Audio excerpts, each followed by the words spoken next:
If you're in a VR headset right now, there's a chance you're probably struggling to find some good VR games outside of all the trending slop. But there's been a ton of pretty new game releases this year, but it can be hard to know what's actually worth your time because you don't want to waste your money or time on bad games. And I talk about VR games for a living, so I've done the digging for you, and today I'm highlighting the top 10 VR games of 2026. So far. We're covering games across MetaQuest, PlayStation VR 2, and PC VR, and we're only talking about games that actually came out this year, because I always get comments like, what about Half-Life Alyx? It's just this year. But let's dive in. VR has wanted its own Battlefield game for years, and we finally have one. Forefront is the closest VR has ever gotten to a real large-scale military shooter, and impressively, it is 32 players in a single match. It's got vehicles on land, sea, and air. There's also destructible environments and full class-based loadouts, and this game definitely delivers. I've played a lot of multiplayer VR shooters over the years, and a lot of them have just kind of felt janky, but Forefront stands out in that everything feels very smooth and polished, which is exactly what you want in a fast-paced action shooter, especially when you're 12-year-olds yelling commands at you like I did. And I have read in the reviews that there have been a few people complaining about the amount of kids in the game, but that's just like every VR multiplayer game these days. I think a game like this is what VR has been missing. A very polished multiplayer game that is great with friends or randoms that just keep people jumping back in. This one is definitely worth checking out if you like shooters. It's available on MetaQuest and Steam, and it is announced for the PlayStation VR 2. But of course, make sure to use code Naysy on any of your Quest games to get 10% off. One person built this entire open world VR game, and critics are comparing it to Shadow of the Colossus. Among Giants is a pretty interesting game where you wake up in a forest beside a wrecked ship and with zero guidance in a world where colossal giants roam the landscape like slow-moving gods, and your job eventually is to hunt them. There's a whole world of systems in this game. You've got a tiny droid companion who becomes like your hacker and your protector. It's also your guide and your healer. You also get to ride a horse, which you can summon by blowing on a horn. It feels very Zelda. And you've got a bow with special quivers and grappling hooks for climbing and breaking open crates and all that kind of thing. There's also a mechanic of stretching your arms to glide. And all those mechanics do feel pretty good. This game does have a lot going for it, but a warning, it can be a little tricky.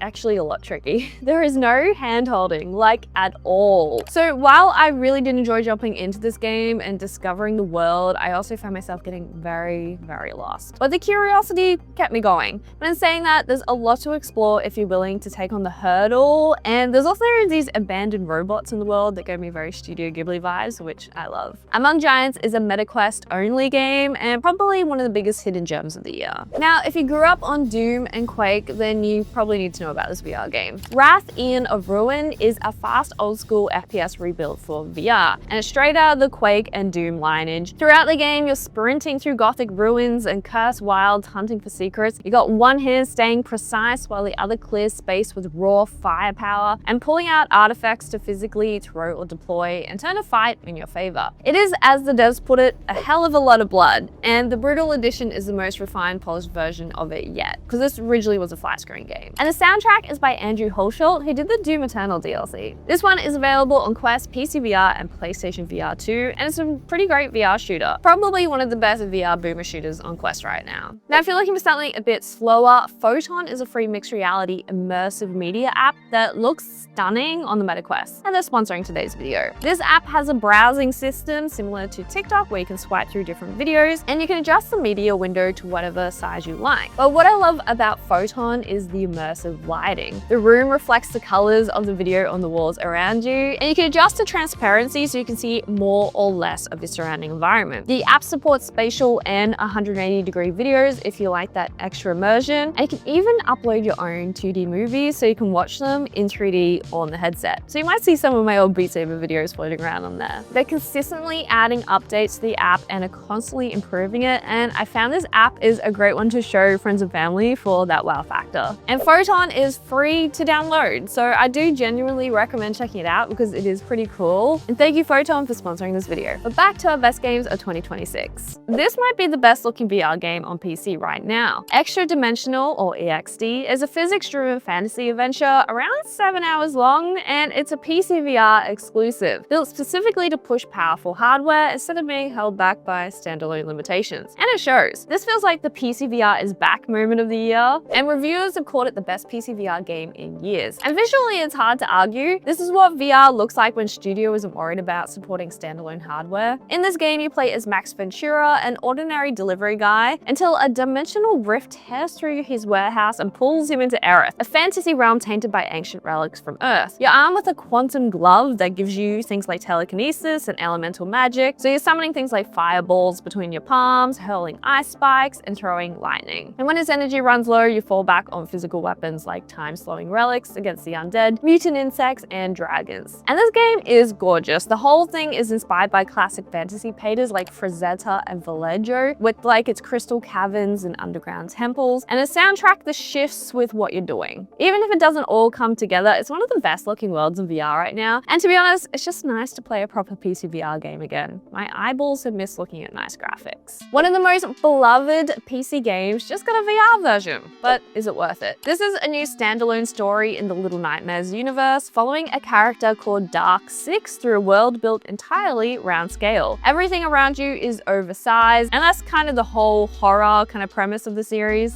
The sense of scale and eeriness of the flat screen games converts really well over to VR, and I would argue it's even creepier because you have that extra immersion of feeling physically small. I love the Little Nightmares series, and being able to play it in VR is such a treat. It definitely delivers on that creepy, uncomfortable feeling and just makes it even more immersive. One weird downside though is that your character has like this hood on the character, which kind of blocks your vision. I believe they've done this to help with game performance. In the latest update, you can turn it off, but it can affect your performance, but it's a weird decision. I don't like having something around my face in VR. But this one is available on PlayStation VR 2, Quest, and PC VR. So whatever you own, you can get it on. If you've ever wanted to be a Ninja Turtle, now's your chance. Teenage Mutant Ninja Turtles Empire City is a physics-driven beat-em-up game where you play as any of the 4 turtles. You're smashing through an open world New York with different combat based on which turtle you play as. So each turtle has different gameplay mechanics, and there's an element of parkour, of jumping over rooftops and climbing buildings. And if you are a fan of the series,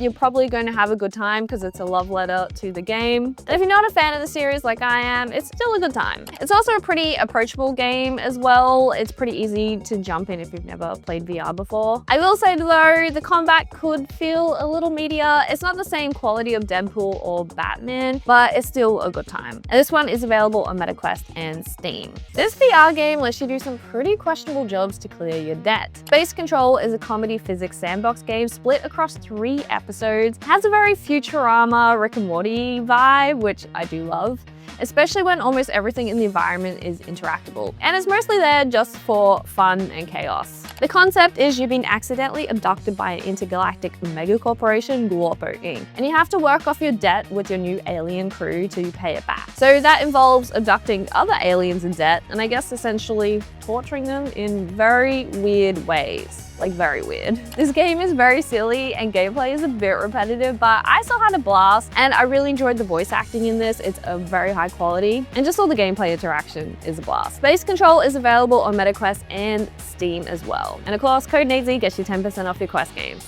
This VR puzzle game has you posing as a handyman to infiltrate secret buildings. Fixer Undercover is a spy escape room puzzler where you're undercover and breaking into rooms and solving VR native puzzles. You got things like lock picking, decoding, and all that usual spy stuff. But where this is unique, you're posing as a handyman, so all your tools are items like drills or spanners and wrenches, that kind of thing. You also have a robot that hangs around and supports you and carries some tools as well, can give you hints when you need it, which sometimes I really do. But the puzzle design is the real strength here. It's built around interaction and it's very I expected to die. And I love with just puzzle games in VR, it's just very physical and that's where VR really shines. The voice acting is a a little bit meh. I don't know if it's AI, but the story is pretty fun though. So the trade-offs are minor. The grabbing gets a little fiddly and the story and puzzles can get a bit predictable, but as a nice little puzzle game on the cheap, it definitely delivers. And this one is available on Steam and MetaQuest. Reviewers are calling this the best story game in VR this year. The Amusement is a narrative puzzle adventure. You play as a woman named Samantha, sent to inspect her late father's abandoned amusement park, and every interaction turns into a fragment of her childhood. It's set just after World War I, and it's built around a strange, sad relationship between her and her parents, and the story is the main reason to play it. Upload VR called it some of the finest storytelling in a VR game, and there's real weight to the conversations. The catch is the puzzles don't really evolve. By the halfway point, you've seen every mechanic the game has to offer, but if you want a slower, emotional VR experience, then this one delivers. And the Amusement is available on MetaQuest and Steam. Now this game proves that Quest games can look stunning. Lucent is a relaxation and exploration experience with 7 beautiful scenes you get to wander through and unlock. And discovering all the different scenes is part of the journey. You start with just one scene unlocked, you find hidden artifacts scattered around the environment to gradually open up the rest. And there's no combat, no fail state, you're just collecting, interacting, and just experiencing. And it definitely is a wonderful experience, and all the different environments do look stunning. This game is such an achievement of what you can achieve with graphics on MetaQuest. Like the water effects in particular are stunning, and it just proves stunning visuals aren't just for big budget action games. This one is a Quest standalone only game, and don't expect a gameplay experience, only a stunning visual experience. But that's our list. No matter what people say, VR is still kicking and is delivering some top quality games even if the big studios are thinning out. The solo devs are definitely stepping up and making some great games, and it only gets bigger from here. So if you got any game recommendations, let me know in the comments or DM me on Instagram to share your thought. Otherwise, I'll see you in the next video.